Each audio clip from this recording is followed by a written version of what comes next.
So I'm trying to make a video outside today. There's a lot of noise going on, so I may have to re-record this. But it's a nice day out, and I figured why wait until tonight to make a video. I want to talk to you guys about a couple of things. The difference between thinking with your heart and thinking with your brain. And that really is the difference between living in love or living in fear.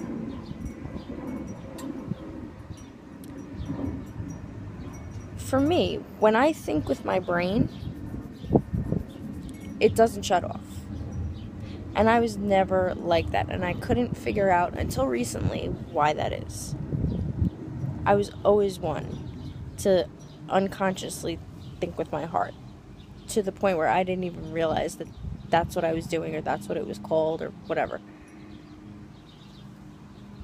I feel like, for me, and maybe this will resonate with you too, you have to really think about how you feel before you think about what the actual thoughts that you're thinking about.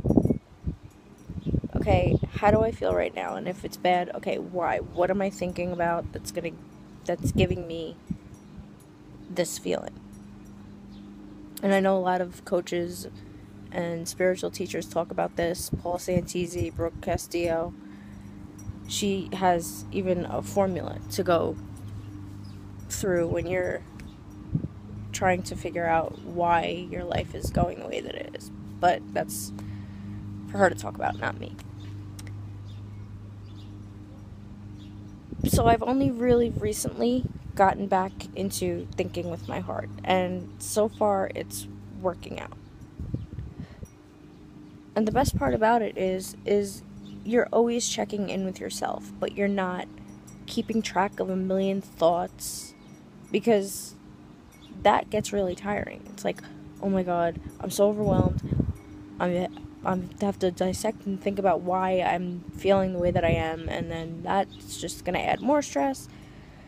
It's exhausting sometimes to really tap into and figure out why you're at where you're at in life. So to make it simpler, tap into how you're feeling. Ask yourself how you're feeling. Figure out why, which is easier than dissecting any thought you could ever think. And then go from there. If you want to feel differently, do something that's going to help you feel differently. Healthy activity or healthy whatever that's going to make you feel that way. For me, I'll put on a funny show, listen to my favorite music, talk to somebody that I know makes me happy,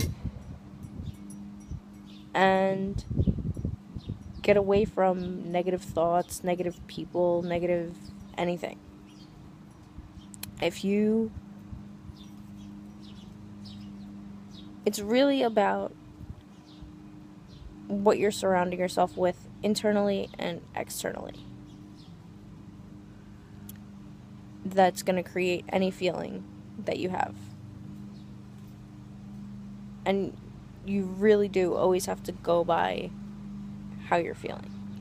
Doesn't matter what anybody else thinks. If you have to change things in your life because of how you're feeling, go with it.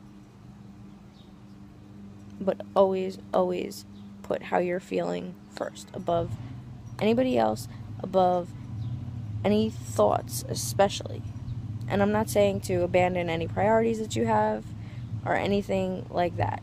We all have to do certain things in life, that we don't want to do, that are going to make us feel shittier than other days. And, it's deliberately because we have to do this or that. And you don't want to hurt anybody else, which is kind of another topic, but if it's deliberately going to hurt somebody else, don't do it. you may end up hurting somebody else because you have to put yourself and your feelings first. But that's totally different than completely abandoning somebody else on purpose. Don't feel like those are one and the same, because they're not. Always consider how you're feeling, because that will stop you from even thinking about what thoughts are going through your head. However many thousands of thoughts, 600 and plus thoughts. I'm sorry, 6,500, I believe, is what it is. So tap into how you're feeling, and the rest will fall into place.